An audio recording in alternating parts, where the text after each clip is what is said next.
You ask Tiger to solve. This deals with linear equations with one unknown. The final result is y equals 5/2. Let's solve it step by step. Swap sides. Isolate the y.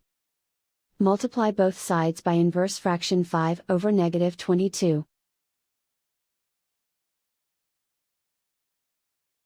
Move the negative sign from the denominator to the numerator.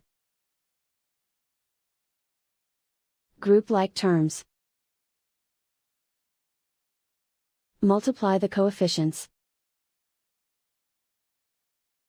Simplify the arithmetic.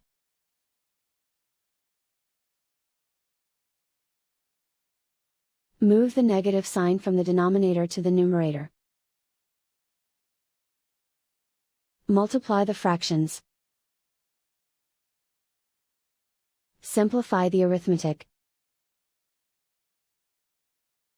And so the final result is y equals 5/2.